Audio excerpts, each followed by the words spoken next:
संतप्त मानस शांत हों, जिनके गुणों के गान में वर्धमान महान जिंदगी।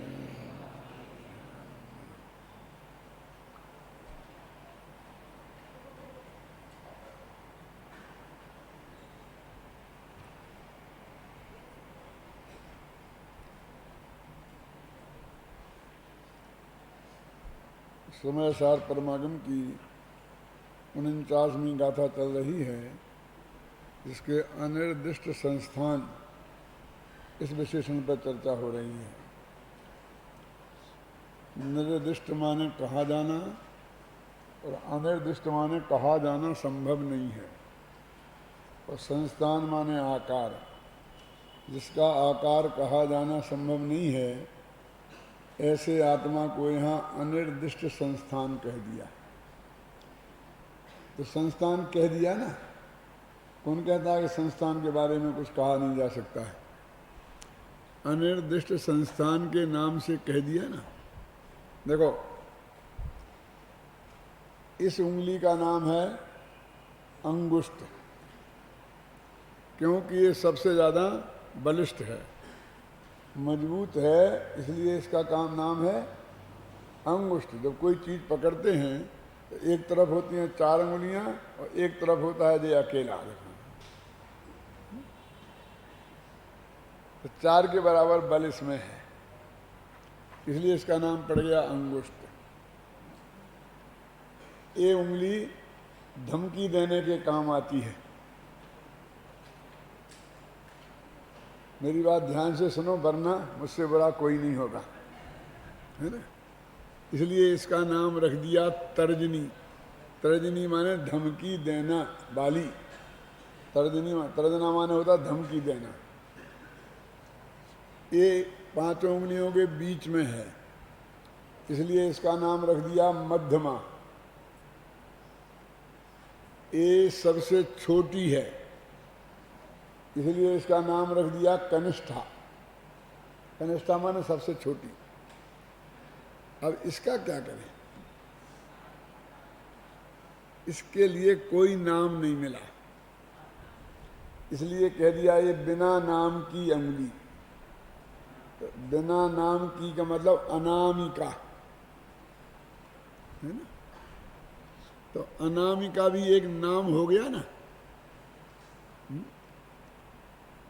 ऐसे ही संस्था कोई आकार नहीं बता सकते हैं, तो कह दिया भगवान आत्मा का कैसा आकार है कि कहा नहीं जाता ऐसा आकार है। तो अनिर्दिष्ट संस्थान भी एक नाम हो गया।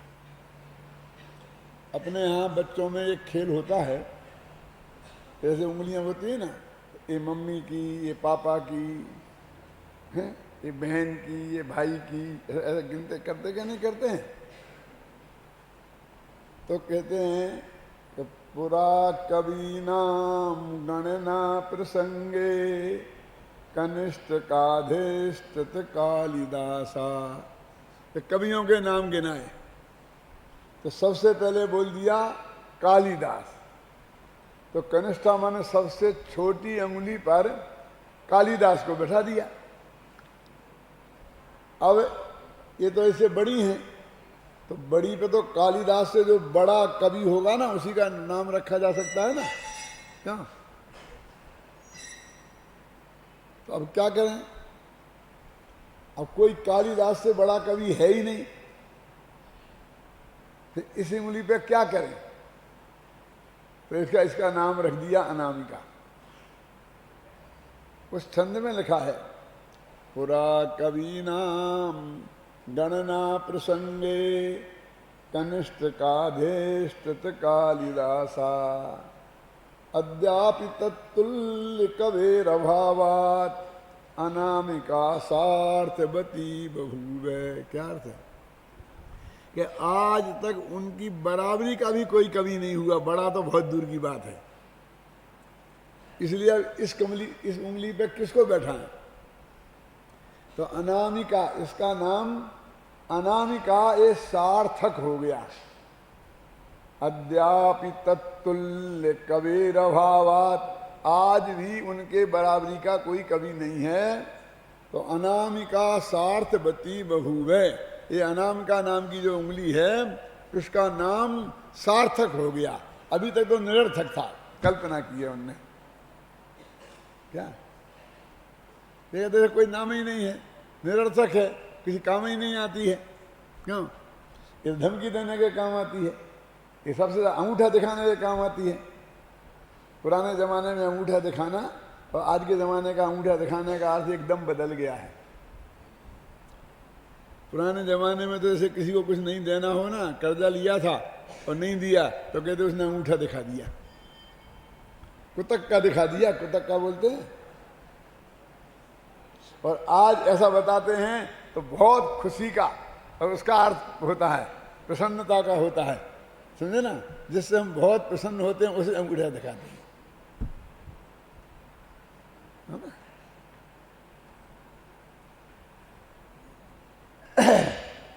ये अनिर्दिष्ट संस्थान, इस शब्द के अमृतचंदाचार्य ने 4 अर्थ किए हैं जो अपन पढ़ते हैं। ऐसे निकालो, आपके पास पेज है कौन?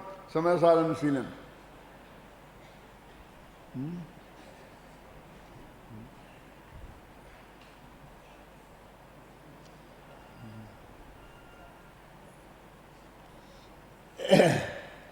चार 411। अब अनिर्दिष्ट संस्थान विशेषण पर विचार करते हैं। निर्दिष्ट माने कहा जाना और संस्थान माने आकार। जिसके आकार के बारे में कुछ भी कहा जाना संभव नहीं हो उसे अनिर्दिष्ट संस्थान कहते हैं। यह असंख्यात प्रदेशी भगवान आत्मा संसारावस्था में जिस शरीर में रहता है उसी के आकार में परिणमित हो जाता है। आत्मा का कोई आकार तो सुनिश्चित है नहीं, इस कारण उसके आकार के बारे में यही कहा गया है कि वह निश्चय से असंख्यात प्रदेशी है और व्यवहार से स्वदेह प्रमाण है। अतः निश्चय से उसके आकार के बारे में कुछ भी कहा जाना संभव नहीं है। यही कारण है कि उसे यहाँ अनिर्दिष्ट संस्थान कहा गया है। पहले ही दिन कह दिया था हर एक के पास एक किताब रखना ही है। तो वे क्यों, जब निकालते हैं तब क्यों दी जाती हैं? इतनी सब किताबें यहाँ उपलब्ध हैं, हर एक को उठा करके अपने हाथ में लेके रखना ही है, समझे ना।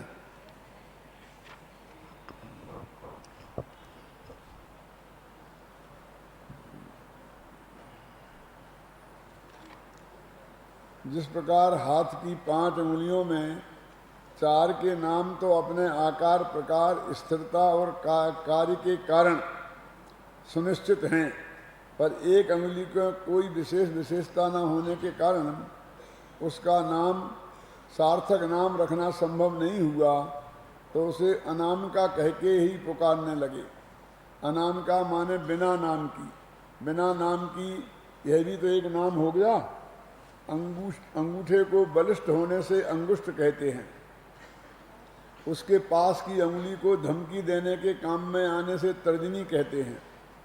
बीच की अंगुली को बीच में होने के कारण मध्यमा कहते हैं और अंतिम अंगुली सबसे छोटी होने के कारण कनिष्ठा कही जाती है। पर कनिष्ठा के पास की अंगुली को क्या कहें, कुछ समझ में नहीं आया तो उसे अनामिका ही कहने लगे। इसी प्रकार जिसके मौलिक आकार के बारे में कुछ कहना संभव न हो उसे अनिर्दिष्ट संस्थान कहते हैं। आत्मा के पारमार्थिक आकार के बारे में कुछ कहना संभव नहीं है, अतः उसे यहाँ अनिर्दिष्ट संस्थान कहा गया है। इतनी चर्चा अपन ने अभी की। ये उंगली भी किसी काम आती तो है, तिलक लगाने के काम आती है, साथिया बनाने के काम आती है। ये बताने का भाव मुझे ये आया कि बहुत से लोग जब यहाँ स्टेज पर साथिया बनवाते हैं ना तो इस उंगली से बनाते हैं। ये तो सही नहीं है, ये तो धमकाने वाली उंगली है। तुम धमका रहे क्या किसी को? क्या ये समय ध्यान रखो, ये अनामिका जिसे बोलते हैं ना, तिलक इससे लगाया जाता है। चाहे अपने को लगाओ और चाहे दूसरे को लगाओ। इसमें जोर नहीं होता है, यदि आप इससे लगाओगे तो माथे पर रगड़ेगा वो उंगली, देखो लगा के देखो, किसी से भी लगाओगे तो, इससे लगाओगे तो लगेगा ही नहीं। अंगूठा तो किसी को दिखाना नहीं है, इससे लगाओगे तो बहुत धीमे से लगेगा, आसानी से, शांति से। इसको तिलक वाली उंगली कह सकते हैं आप। सिर्फ इस बताने के लिए मैंने ये बात कही है कि जिससे ये हमारे प्रतिष्ठाचारी भी बैठे ना साथ ये बनवाने वाले, ये भी समझ लें तो कम से कम उस वक्त बता दें लोगों को कि इस उंगली से करो, अच्छा रहेगा। अनिर्दिष्ट संस्थान के जो 4 अर्थ आचार्य अमृतचंद्र ने किए हैं, मिल गया ना, पेज नंबर 412 पर नीचे से तीसरा पैरा। अनिर्दिष्ट संस्थान के जो 4 अर्थ आचार्य अमृतचंद्र ने किए हैं, उनमें से भी उक्त तथ्य की पुष्टि होती है।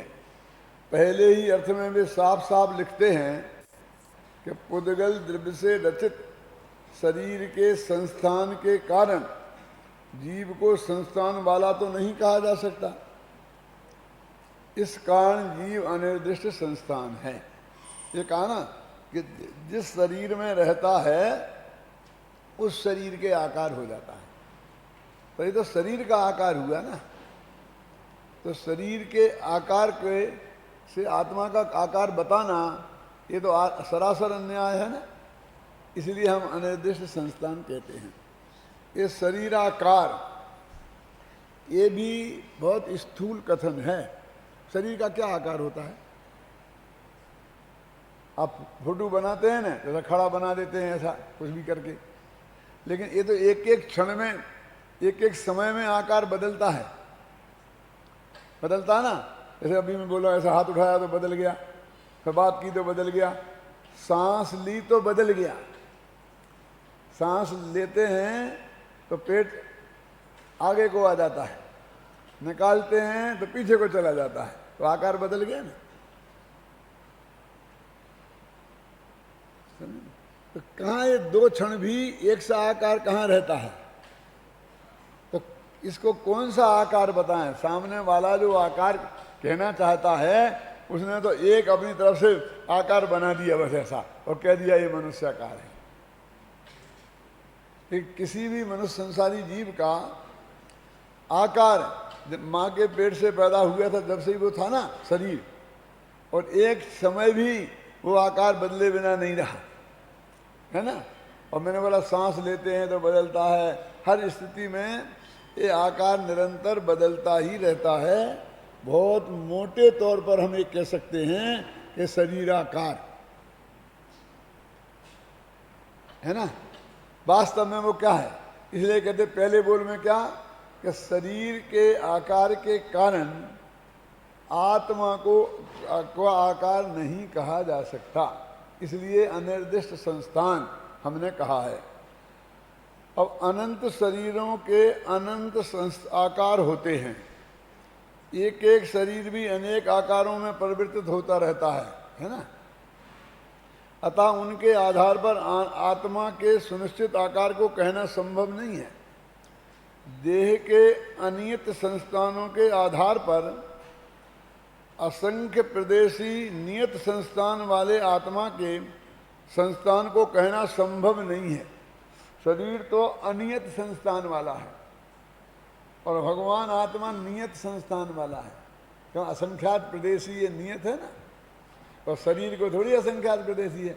अनंत प्रदेशी हो जाए, फिर असंख्य प्रदेशी हो जाए, कभी छोटा हो जाए, बड़ा हो जाए, कई हो जाए ना। अतः आत्मा को अनिर्दिष्ट संस्थान कहा गया है। यह अनिर्दिष्ट संस्थान का आचार्य अमृतचंद्रकृत दूसरा अर्थ है। दोनों शरीर से ही संबंधित हो गए है ना। शरीर के आकार से हम आत्मा के आकार को बोलते हैं ना, तो दोनों ये हुए शरीर से ही संबंधित हो गए। देखो तीसरे अर्थ में यह बताया गया है कि संस्थान नामक नाम कर्म का विपाक तो पुद्गल में ही होता है, शरीर में ही होता है, अतः उसके कारण भी आत्मा को किसी आकार वाला नहीं कहा जा सकता, अतः अनिर्दिष्ट संस्थान है। पहले दो वेल हुए कौन से? आहारक, बैक्रियक, तेजस, कारमान शरीर के आधार पर, औदारिक समझिए ना। और तीसरा किसके आधार पर हुआ? कारमान शरीर के आधार पर, कि कर्म के उदय, एक 148 प्रकृतियां हैं ना, उनमें एक संस्थान नामक प्रकृति भी है। एक क्या है? 6 है ना, वज्र वृषभ नाराज, उस संज्ञा में संस्थान है ना, सम चतुर्थ संस्थान। तो कहते उस कर्म के उदय से आत्मा को संस्थान वाला नहीं कहा जा सकता, क्योंकि उसका उदय पुद्गल में होता है, क्योंकि वे पुद्गल विपाकी प्रकृतियां हैं। ये तो आप समझते होंगे पुद्गल विपाकी प्रकृतियां क्या होती हैं। अब तो अपने करुणानियोग का अभ्यास काफी चलता है ना।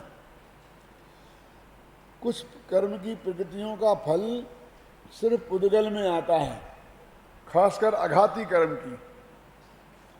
कुछ कर्म की प्रकृतियों का फल जीव में ही आता है, घातिया कर्मों की, जैसे जैसे मोह है, राग द्वेष हुआ तो मोहिनी कर्म का उदय, ज्ञानामणि कर्म का उदय तो आत्मा में आएगा जी। और फिर जैसे शरीर काला होना, गोरा होना, सुस्वर होना, दुस्वर होना, ये सारी प्रकृतियां जो है ना घातिया कर्मों की, ये सब पुद्गल विपाकी हैं। कुछ क्षेत्र विपाकी होती हैं, जैसे कि मनुष्य आयु का उदय मध्यलोक में ही आएगा, नरकायु का उदय अधोलोक में ही आएगा, क्षेत्र से बंधित है ना। ऐसा नहीं है कि हमें ऊपर रहे स्वर्ग में और नरकायु का उदय हो जाए। ऐसे अलग अलग है कुछ, लेकिन वो बहुत थोड़ी थोड़ी होंगी। लेकिन यहाँ तो असली बात यह है कि ये जो हैं इस शरीर से संबंधित जितनी प्रकृतियां हैं, ये सब पुद्गल विपाकी हैं, नाम कर्म की प्रकृतियां जिसे बोलते हैं ना। तो कहते हैं इनका फल पुद्गल में आता है, इसलिए उससे आत्मा के आकार को कहना संभव नहीं है।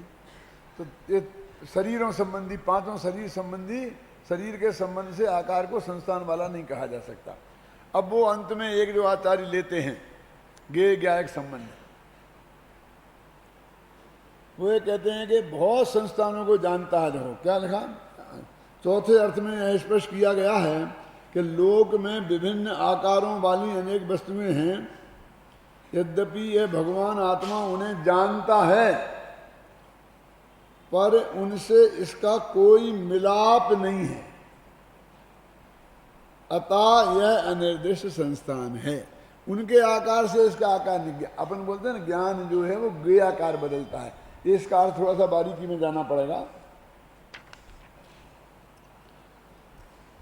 ज्ञेयाकार और ज्ञानाकार का क्या अर्थ है, शायद पहले कई दफे बताया होगा, लेकिन फिर एक दफे स्पष्ट करता हूं। ये वास्तव में दो चीजें नहीं हैं, एक ही चीज के दो नाम हैं, दो अपेक्षाओं से। जैसे उसी महिला को माँ कहते हैं बेटे की अपेक्षा, और भांजे की अपेक्षा मामी कहते हैं। महिलाएं दो नहीं हैं, ऐसे ही जे आकार दो नहीं है।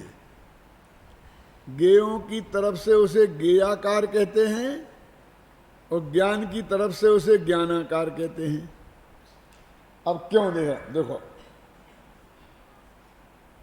दर्पण का उदाहरण से समझ लो कि दर्पण में के सामने मोर खड़ा है, अब दर्पण में मोर का आकार बना। अब वो मोर का जो आकार है दर्पण में, और उसे अपन दर्पण का मोर नाम देते हैं, है ना, क्योंकि वो ये मोर तो अलग है और दर्पण में दिख रहा वो अलग है। तो वो दर्पण वाला मोर दर्पण की पर्याय है कि मोर की।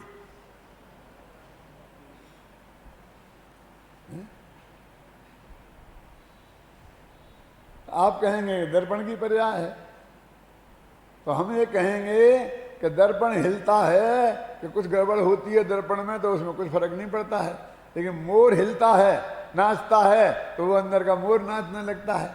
तो उसका बराबर निमित्त नैमित्तिक संबंध, समझे ना, अविनाभाव तो मोर से है, समझ में ना। जैसा जैसा मोर क्रिया करता है वैसी वैसी वो करता है। तो इस अपेक्षा से कि जिस जैसा आकार है, जिसके साथ उसका निमित्त नैमित्तिक संबंध है, उसका आकार कहना उसको मयूराकार कहेंगे। और चूंकि उसमें कच्चा मटेरियल दर्पण का लगा है, उसमें मोर का रंच मात्र भी कुछ नहीं आया है, इसलिए उसे दर्पणाकार कहेंगे। उपादान की अपेक्षा दर्पणाकार कहेंगे और निमित्त की अपेक्षा मयूराकार कहेंगे। मयूर निमित्त है और दर्पण में उपादान है। अब आत्मा पर लगाओ कि आत्मा की ज्ञान, आत्मा की स्वच्छता में, आत्मा की स्वच्छता में, स्वच्छत्व शक्ति है ना, जो गे झलके, वो दर्पण हो गया ना आत्मा। अब उसमें गेयों का जैसा आकार बनता है, जैसे दर्पण में मोर का आकार बना ना, मोर जैसा आकार बना। अब मोर का बोलते उसे मोर जैसा को, ऐसा गेयों जैसा आकार ज्ञान में बनता है। तो ज्ञान में कच्चा मटेरियल ज्ञान का लगा है, इसलिए उसी को बोलते हैं ज्ञानाकार। और उसका निमित्त नैमित्तिक संबंध, जैसे गे में परिवर्तन होता है ऐसे उसमें परिवर्तन होता है, इसलिए उसे बोलते हैं गेयाकार। इसलिए बहुत से लोग कहते हैं ना, आपको सुना होगा कि आत्मा पर को कहाँ जानता, उसने तो अपनी ज्ञान पर्याय को ही जाना, क्योंकि उसके ज्ञान पर्याय में जो गे झलका और वो ज्ञान का ही आकार था, इसलिए। और उसी को गे का आकार कहते हैं, तो गेयों को जाना। ये अंतर में ये झगड़ा है बस खत्म, गेयाकार और ज्ञानाकार का। अब इनमें दो आकार खड़े कर लेते हैं, एक ज्ञानाकार के पक्ष में चले जाते हैं और एक गेयाकार के, दो पार्टियां बन जाती हैं, वहां दो हैं ही नहीं। अब आगम में तो दोनों ही अपेक्षाएं हैं। अब मैं आपसे पूछता हूं, लोक में जो प्रचलित व्यवहार है वो मयूराकार के बारे में है कि दर्पणाकार है? उसे कोई दर्पणाकार कहता है? दर्पणाकार कहने में सबसे बड़ी तकलीफ ये है कि उसके जो आकार बदलेंगे उन सब का एक नाम दर्पणाकार ही पड़ेगा। अब मोर हट गया और गधा आ गया, तो आप ये जो अंतर आ गया मोर और गधे का, वो दर्पणाकार करने से हम कैसे व्यक्त करेंगे? समझ में ना? भैया कहना तो भाषा है ना, और समझाना हमारा उद्देश्य है। ये बात समझ में आई ना? अब मान लीजिए कि मोर तो चला गया और गधा आ गया, तो हम मोर को भी दर्पणाकार कहेंगे और गधे को भी दर्पणाकार कहेंगे, तो जो अंतर आया उसको हम कैसे स्पष्ट करेंगे? और यदि मयूराकार कहेंगे तो गधा आ जाएगा, तो गधाकार कह देंगे। तो एक एक समय में गे के तो आकार बदलते हैं, मैं नया नया गे उसमें आता है, समझिए ना? तो उससे विभिन्न पर्यायों की विभिन्नता समझाई जा सकती है, और अकेला एक ज्ञानाकार नाम देने से वो बात हम नहीं बना, इसीलिए उसका ही वर्णन ज्यादा है, इसलिए उसका ही वर्णन उसमें ज्यादा है। ऐसे ही गेयों में हम कहें एक किसका ज्ञान है कि ये भी आत्मा ही का ज्ञान है, आत्मा को ही जाना उसने, तो गधे को जाना तो आत्मा को जाना, मोर को जाना तो आत्मा को जाना, जो भी उसके ज्ञान में झलके सब आत्मा ही को जाना कहेंगे ना, तो एक गे जाने ये बात खत्म ही हो जाएगी। और फिर 6 द्रव्य में 5 द्रव्य तो नहीं जानने वाले द्रव्य, तो वे जाने ही नहीं जाएंगे, तो फिर ये भगवान की वाणी झूठी हो जाएगी। भगवान कहते 6 द्रव्य हैं, भगवान ने कहा जाने, तो उनकी ज्ञान की पर्याय कोई जाने बस हमने, तो उसको भी जानना कहते हैं भाई साहब। जैसे अगले ज्ञान में सीधा झलके उसी का नाम जानना नहीं है, आगम पढ़ के जानना भी जानना है ना, गुरु के मुख से जानना भी जानना है नहीं, अखबार में पढ़ के जानना भी जानना है कि नहीं? ऐसे ही वो ज्ञान पर्याय हमारे ज्ञान पर्याय में झलका गे, उसको भी गेयों का जानना ही कहते हैं।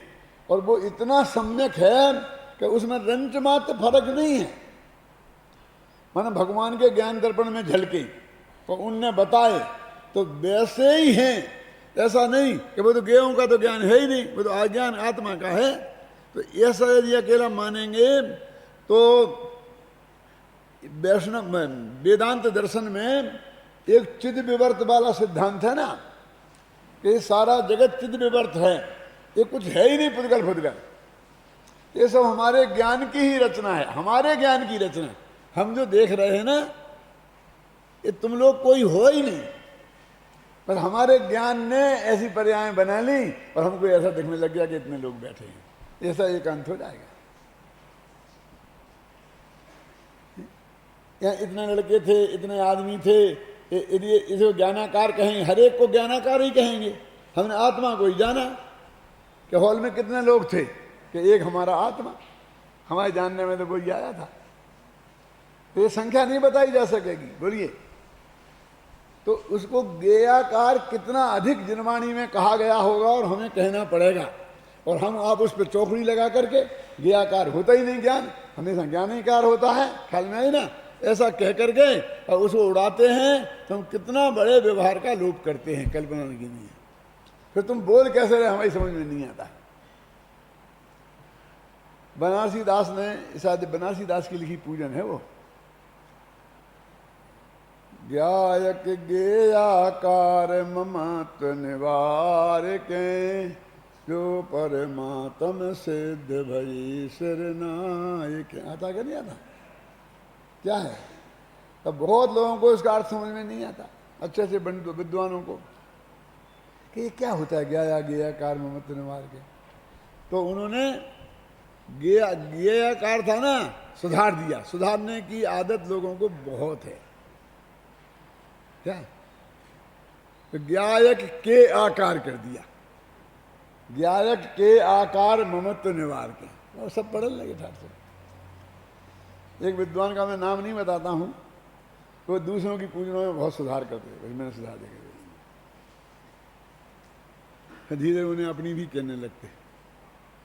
तो मैंने उन्हें समझाया कि ये सब स्पष्ट दो कविता कम से कम दो की नहीं होती।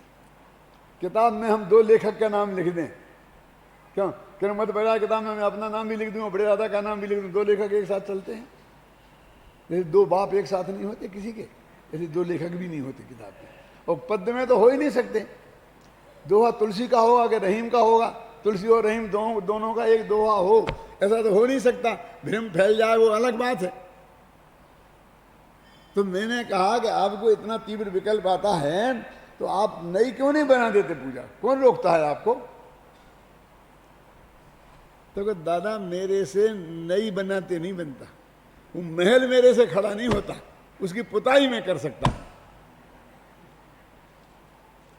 जयचंद छावड़ा ने भी ये लिखा था, किसको? पंडित कविवर वृंदावन दास जी को जवाब लिखा था ना पत्र का। वृंदावन दास कवि बनारस में रहते थे और पंडित जयचंद जी छावड़ा जयपुर में रहते थे। दोनों समकालीन थे। जिन्हें बहुत पूजने बनाई है वो वृंदावन दास जी हैं, और जिन्हें समय साल वगैरह की टीका की वो पंडित जयचंद जी छावड़ा थे। उस वक्त आना जाना इतना आसान नहीं था। तो इनकी प्रशंसा सुन के और जयचंद छावड़ा की प्रशंसा सुन के वृंदावन दास जी ने किसी आदमी के हाथ एक पत्र भेजा जो आने वाला होगा ना, कि मैंने सुना आप बहुत बड़े योग्य विद्वान हैं, तो मैं आपके पास न्याय और व्याकरण पढ़ने के लिए आना चाहता हूं। यदि आप मंजूरी दें तो मैं आऊं, जितने दिन आप कहेंगे, जैसा कहेंगे, जो भी, मैं आपके पास पढ़ना चाहता हूं। ये पत्र लिखा था किसने? वृंदावन दास ने पंडित जयचंद जी छावड़ा को। तो जयचंद जी छावड़ा ने जो उसका जवाब लिखा, उसमें और भी प्रश्न थे कि मोक्ष मार्ग प्रकाशक ग्रंथ अधूरा है, तो आप उसे पूरा क्यों नहीं कर देते? आपसे मेरा निवेदन है कि आप उस ग्रंथ को पूरा कर दें, ये भी लिखा था। साथ में मैं पढ़ने आना चाहता हूँ, ये भी लिखा था। ये भी लिखा था कि हमारे यहाँ तो 20 पंथ की शैली चलती है, आपके यहाँ कौन सी शैली चलती है, ये भी लिखा था। क्या? तो उनके उत्तर में जो जयचंद छाबड़ा ने लिखी थी बहुत मार्मिक बातें हैं। अपनी कोई पंथ शैली तो बता दी होगी, 13 पंथ शैली चलती है। और मोक्ष मार्ग प्रकाशक को पूरा करने के लिए उन्होंने ये लिखा, सुनो, कि हम किसी ग्रंथ की टीका कर सकते हैं, हम पे ढांचा खड़ा नहीं होता। वे टोडरमल जी बहुत बड़े विद्वान थे, हम उनके सामने बहुत तुच्छ हैं।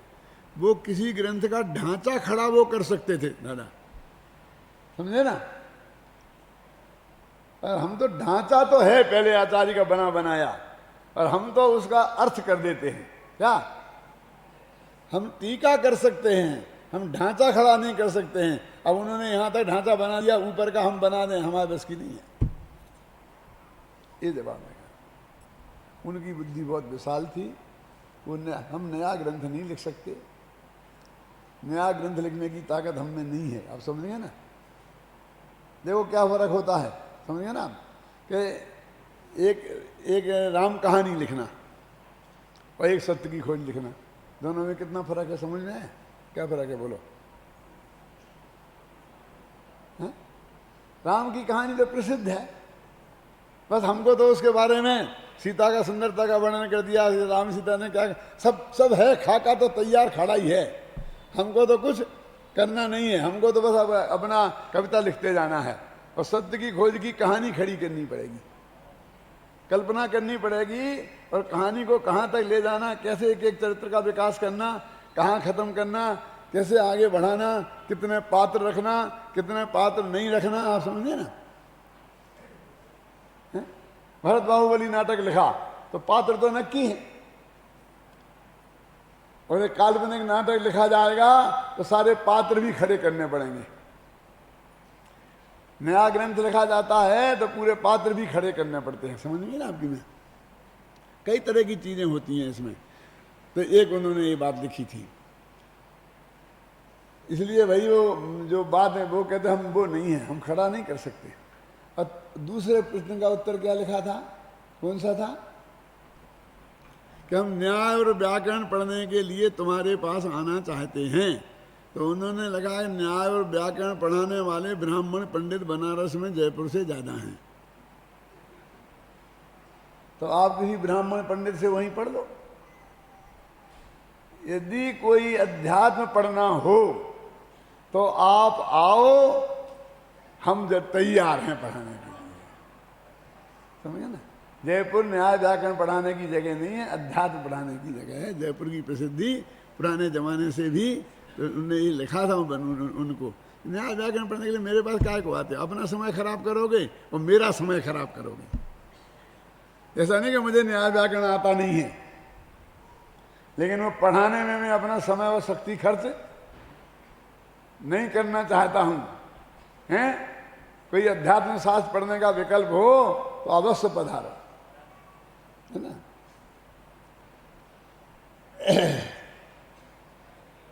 चौथे अर्थ में, लोक में विभिन्न आकारों वाली अनेकानेक वस्तुएं हैं। यद्यपि यह भगवान आत्मा उन्हें जानता है, पर उनसे इसका कोई मिलाप नहीं है। जानने से उनसे जुड़ गया, कोई संबंध हो गया। मैंने कहा था ना, ज्ञाता के कोई संबंध नहीं है, अतः अनिर्दिष्ट संस्थान है। यानी उनके आकार इसके ज्ञान में परिणमित हुए। अपने ज्ञानाकार बोलो ना, तो ये आकार गे आकार है कि ज्ञानाकार बोलो। इस पे अपनी बात आगे बढ़ी थी। तो कहते हैं कि वो गे के आकार हैं, लेकिन उससे कोई इसका संबंध स्थापित नहीं हुआ। इसने के ज्ञान में जो आकार बने, इसने गे में से कुछ नहीं लिया।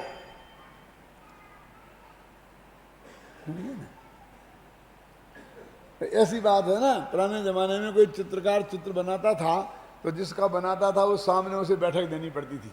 वो ऐसा बैठा रहता था, उसे देख देख के चित्र बनाता था। आजकल तो फोटो फटाफट क्लिक कर लेते हो आप, है ना, होता था ना। तो वो कहते हैं कि उसने उसमें से क्या लिया। जैसे वो स्याही में से कलम को बोरता है, ऐसा कभी उसके माथे पर से कुछ लगाता है। इतना दूर बैठा रहता है, उसे टच भी नहीं करता है, सिर्फ देखता है। क्यों? तो ऐसे ही भगवान आत्मा ने कहा ये कुछ जानता ही है, इससे अलावा कोई संबंध नहीं है। इसलिए उस ज्ञेय की वजह से ज्ञान के आकार को ज्ञानाकार कह देना ये सही नहीं है। उसे संस्थान वाला कह देना, लोकाकाश को जानेगा तो लोकाकाश के संस्थान वाला हो जाएगा, अलोकाकाश को जानेगा तो अलोकाकाश के संस्थान वाला हो जाएगा, जिन जिन ज्ञेयों को जानेगा उन ज्ञेयों को संस्थान वाला हो जाएगा। इसलिए भी उसे संस्थान वाला नहीं कहा जा सकता। इस तरह वो अनिर्दिष्ट संस्थान है। भगवान आत्मा का कोई आकार नहीं बताया जा सकता, लेकिन इसका मतलब ये नहीं है कि उसमें प्रदेशत्व नाम का गुण नहीं है। प्रदेशत्व गुण किसे कहते हैं? कि जिसके कारण द्रव्य का कोई ना कोई आकार अवश्य हो। तो हम यहां उसे अनाकार थोड़ी कह रहे, हम तो अनिर्दिष्ट आकार कह रहे। हम तो ये कह रहे कि आकार नहीं है, ये क्या कह रहे? हम तो ये कह रहे आकार कहा नहीं जा सकता। अब सुनो, एक होता है निराकार, एक होता है अनाकार, एक होता है अनिर्दिष्टाकार। अब तीनों के अर्थ समझो। नास्ति आकारा यस्मिन् सा अनाकारा, निर्गतो आकारा यस्मिन् सा निराकारा। और जिस में पहले आकार है ही नहीं उसे बोलते हैं अनाकार। समझ गए ना? जिसमें आकार था पहले और अब निकल गया है उसे बोलते हैं निराकार। और जिसके आकार को कहा नहीं जा सकता है उसे बोलते हैं अनिर्दिष्टाकार। समझ गया? तो आत्मा है अनाकार और सिद्ध भगवान है निराकार। क्या अंतर हुआ? कि आत्मा का आकार नहीं है सिद्ध भगवान आत्मा में, प्रदेशत्व तो है ना, उसकी बात नहीं है। ये पुद्गल संबंधी आकार आत्मा में नहीं है, इस अपेक्षा उसे कहते हैं अनाकार। सुनो, आकार है और कहा नहीं जा सकता, इस अपेक्षा कहते हैं अनिर्दिष्टाकार। और पहले था संसार अवस्था में, जब तक शरीर का संयोग था। अब शरीर का संयोग नहीं रहा तो शरीर के संयोग वाला आकार निकल गया है, इसलिए बोलते हैं निराकार। अनंत भगवान निराकार नहीं है, समझे? सिद्ध भगवान निराकार हैं। क्यों? इसलिए सिद्ध भगवान की मूर्ति नहीं हो सकती, होती नहीं है। क्यों? कि निराकार की क्या मूर्ति बनाओगे? हम तो आकार बना रहे हैं ना, अनंत भगवान का आकार अनंत अवस्था में जैसे थे। तो हमने क्या किया, बीच में पोला पोला रख करके और पोले को सिद्ध भगवान बना दिया। तो पोले में भी कोई आकार दिखा के नहीं दिखा वो अनाकार को कहां बता पाया है? किसी ने कह दिया जिनका चिन्ह नहीं हो वे सिद्ध भगवान है। क्योंकि इसको इतनी तीव्र इच्छा है कि सबकी पंच परमेष्ठी की मूर्ति चाहिए इसे। उन्होंने तो सिर्फ अरहंत परमेष्ठी की बताई, और वो भी तीर्थंकर अरहंतों की शांति, आचार्यों की भी नहीं, उपाध्यायों की भी नहीं, साधुओं की भी नहीं, सिद्धों की भी नहीं, बाकी के अरहंतों की भी नहीं। क्या? मुख्यतः सिर्फ तीर्थंकर अरहंतों की है। लेकिन अब सब रास्ते खुल गए, अब जो हो गए पूज रहे हैं, अब कौन कहे? अब कहे तो मरे, किन किन से झगड़ा मोड़ ले गए। तो सब बढ़िया है, सब पूछते, हम भी पूछते, तुम भी पूछो, चलो। लेकिन बात यह है ना कि मूर्ति की मूर्ति होगी ना, मूर्तिमान किसी भी अपेक्षा से जो मूर्तिमान हो ना, तो ही तो मूर्ति होगी ना। वो किसी भी अपेक्षा से मूर्तिमान है ही नहीं सिद्ध भगवान। सर्व था मूर्ति है, तो उनकी मूर्ति का क्या काम? तो इस तरह से अपन ने अनिर्दिष्ट संस्थान का अर्थ किया। अब कल आगे का जो बोल आएगा उसकी चर्चा अपन करेंगे।